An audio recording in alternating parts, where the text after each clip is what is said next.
नमस्कार। Part 1 physics paper second wave and oscillations में हम आज waves on liquid surface gravity wave का अध्ययन करेंगे। किसी द्रव पृष्ठ पर तरंगे वेव्स ऑन लिक्विड सरफेस का स्टडी करेंगे। देखिएगा, आप जरा याद कीजिए, यदि कोई तालाब है अथवा नदी है, थोड़ा सा आप याद करें, अगर उसमें एक पत्थर फेंका जाए तो पत्थर जब फेंका जाता है और पत्थर जब उस पृष्ठ के संपर्क में आता है, उस पानी के संपर्क में आता है, तो उस कांटेक्ट पॉइंट पर जो पत्थर फेंकने से बना है उसके सराउंडिंग में क्या होता है। आपको ध्यान आ रहा होगा कि उस जगह पर कुछ वृत्ताकार तरंगों की रचना हो जाती है और जो तरंगे हैं वो वृत्ताकार बनने लगती हैं। उस समय कणों की जो स्थिति गति है वह वृत्त के रूप में चलती है और इस तरीके से वेव आगे प्रोपेगेट होती है। बेसिकली हो क्या रहा है कि उस क्षण पर ट्रांसवर्स वेव, अनुप्रस्थ तरंग चलने लगती हैं और चूंकि ये ट्रांसवर्स वेव हैं तो अतः किसी पॉइंट पर, जल के किसी पृष्ठ के पॉइंट पर कहीं क्रस्ट बन रहा होगा, कहीं ट्रफ बन रहा होगा, कहीं सुरंग बन रहे होंगे, गर्त बन रहे होंगे। और इस प्रकार की जो रचना है, सुरंग और गर्त की बनने की और बिगड़ने की प्रक्रिया तेजी से होती रहती है और जो तरंग है वह एक निश्चित वेग से आगे बढ़ती है। इस टॉपिक में हम ये अध्ययन करेंगे और ये जानकारी करेंगे कि जो द्रव की सतह पर तरंग के आगे बढ़ने का जो वेग है, wave velocity on liquid surface depends upon mainly two factors. One is gravitational force, another is surface tension. तो गुरुत्वीय बल और द्रव के पृष्ठ तनाव पर इसका जो वेग है वह निर्भर करता है। हम दोनों कारकों को अलग अलग करेंगे।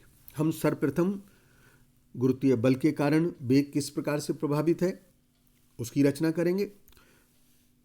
उसके पश्चात पृष्ठ तनाव का जो प्रभाव होगा उसको शामिल करेंगे, फिर वेग की गणना करेंगे और तीसरी स्थिति में हम गुरुत्व बल तथा द्रव के पृष्ठ तनाव बल दोनों को मिलाकर के वेग की संयुक्त रूप से, प्रभावी रूप से क्या वेग आता है उसकी गणना करेंगे। तो सबसे पहले हम जो रचना कर रहे हैं उसमें ये कर रहे हैं कि जो पृष्ठ तनाव है हम कहते हैं वो प्रभावी नहीं है और केवल ग्रेविटेशनल फोर्स अथवा गुरुत्वीय त्वरण का हम प्रभाव ले रहे हैं और इस प्रभाव के अंतर्गत जो वेव आगे बढ़ती हैं हम उन वेव को ग्रेविटी वेव कहते हैं। ये वेव्स गुरुत्वीय बल पर निर्भर करती हैं। आप इस डायग्राम को देखिएगा। एक वेव को मैंने इसमें दर्शाया है। वृत्ताकार पथ में किस प्रकार से गति हो रही है। जल की पृष्ठ पर जो अनुप्रस्थ तरंग है उसको प्रदर्शित किया गया है। तरंग का आयाम तरंग दैर्ध्य के सापेक्ष काफ़ी कम है। हम ये मान के चल रहे हैं कि ऊर्ध्वाधर तल में वृत्तीय मार्ग में गति हो रही है कणों की तथा एक चक्कर पूरा करने पर वह तरंग दैर्ध्य के बराबर की दूरी आगे बढ़ जाता है। हमने माना है कि जो वेव है वो बाईं ओर से दाईं ओर, लेफ़्ट टू राइट मूव कर रही है। जब वो लेफ़्ट टू राइट मूव कर रही है तो कणों के द्वारा जो वृत्तीय पथ है उसमें जो गति होगी वह वामावर्ती दिशा में होगी। मान लिया हमने तरंग का जो वेग है वो है v है, जिसको मैंने डायग्राम में दिखाया है, और बिंदु a और b पर जो वेलोसिटी है मान लीजिएगा वह है b1 और b2 है।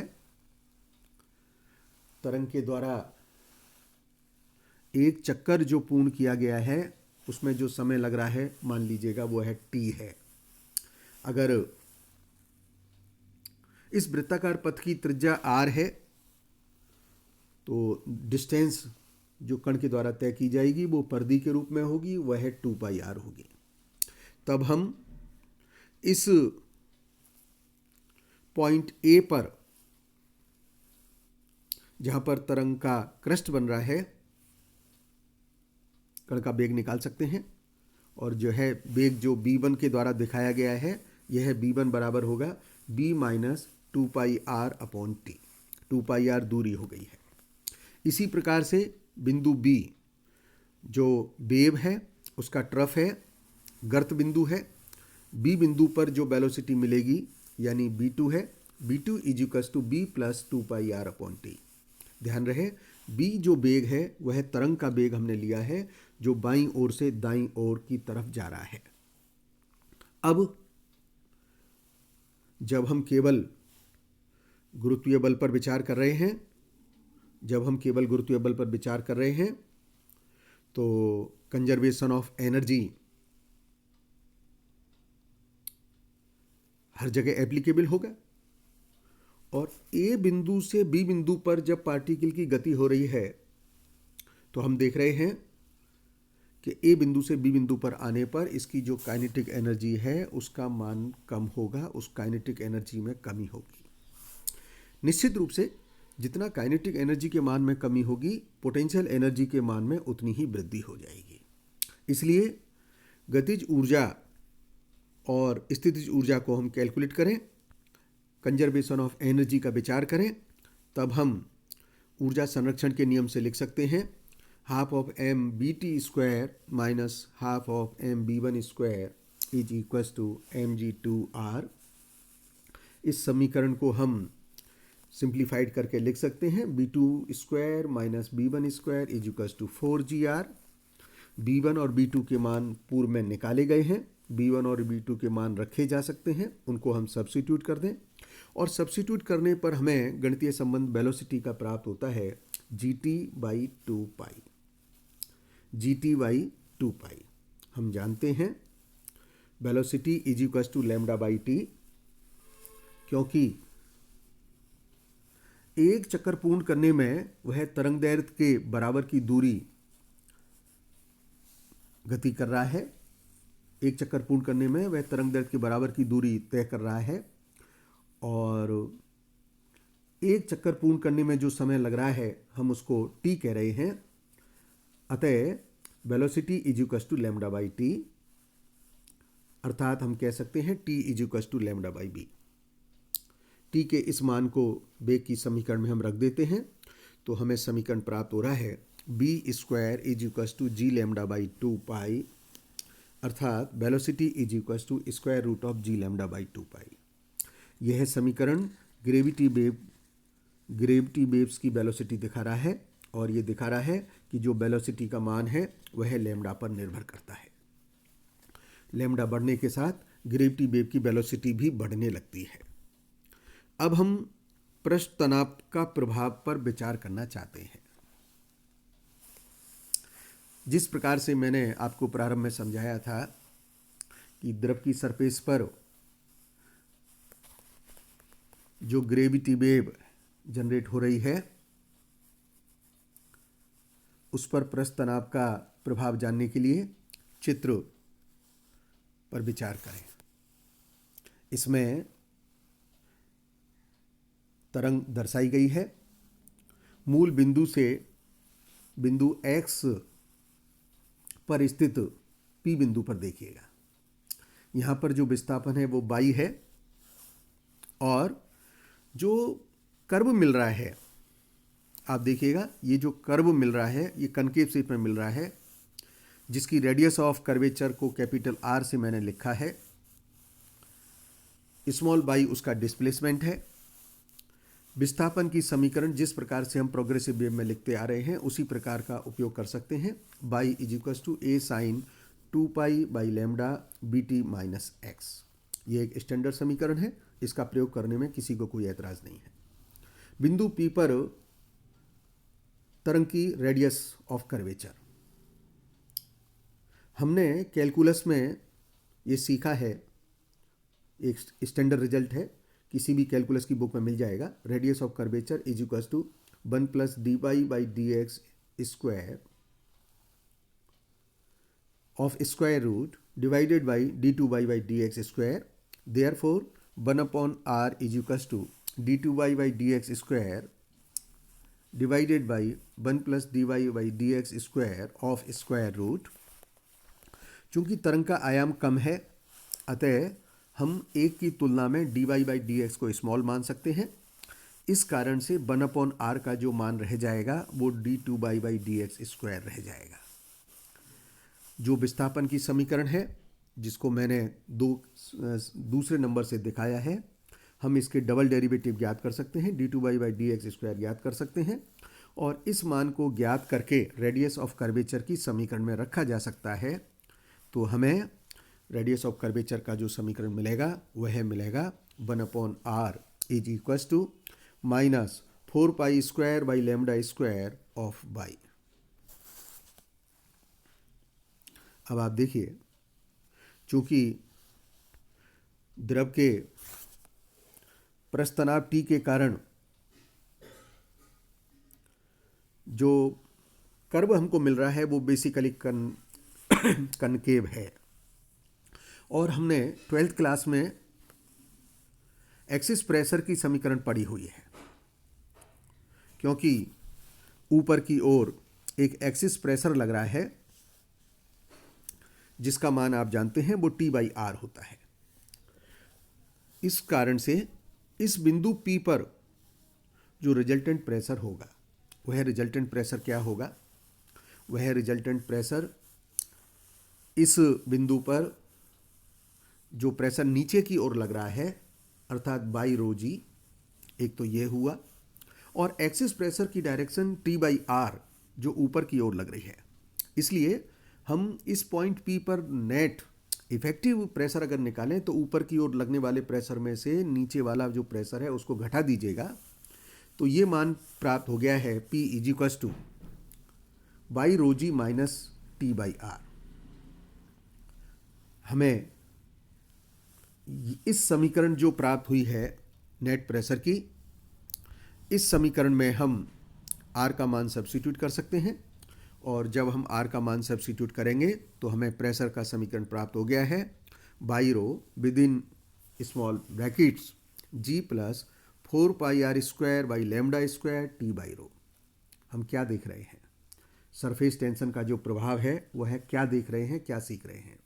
और सरफेस टेंशन के प्रभाव के अंतर्गत आप नोट कर रहे होंगे जो गुरुत्वीय त्वरण का जो मान है उसके मान में कुछ वृद्धि हो रही है, प्रस्तनाव के कारण हो गई है, और इसके मान में जो वृद्धि हुई है वह 4 pi square by lambda square T by रो से हो गई है।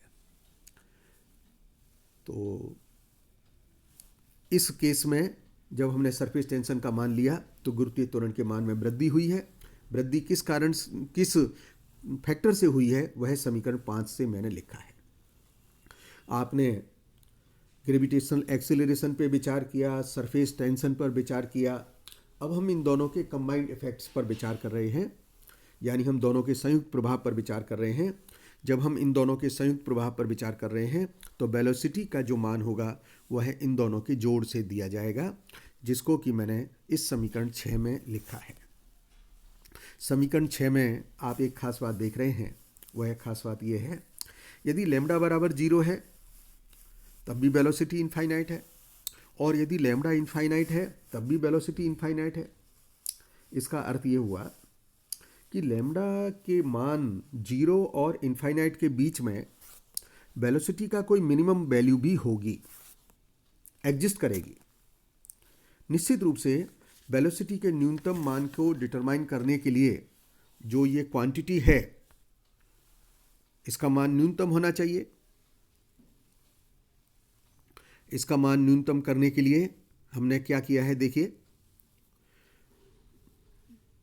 जो क्वांटिटी है उसको हमने 0 के बराबर किया और 0 के बराबर करने पर हमें लैम्डा का मान प्राप्त हो गया है। लैम्डा का मान निकल के आया है 2 pi square root of t by 0, जिसको मैंने समीकरण 7 के द्वारा दर्शाया है। अर्थात तरंग दैर्घ्य का यह वह मान है जिस पर वेग का मान न्यूनतम होगा, वेलोसिटी मिनिमम होगी, और इस स्पेसिफिक वैल्यू को हम क्रिटिकल वेवलेंथ कहेंगे। इस स्पेसिफिक वैल्यू ऑफ वेवलेंथ को हम क्रिटिकल वेवलेंथ कहेंगे और हम इसे लैम्डा सी के द्वारा दर्शाते हैं।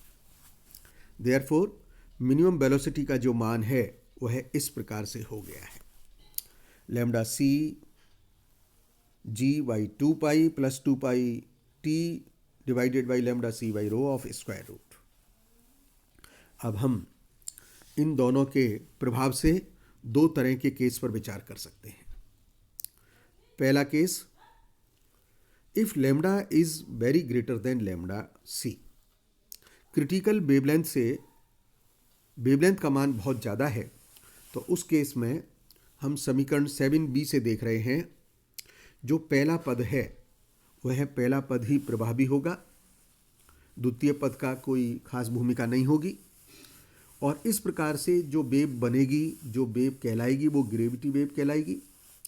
विशुद्ध रूप से गुरुत्वीय त्वरण केवल गुरुत्वीय वेव गुरुत्वीय त्वरण पर ही निर्भर करेगी और इसका मान तरंग दैर्घ्य में वृद्धि होने पर इसकी वेलोसिटी का मान भी बढ़ेगा।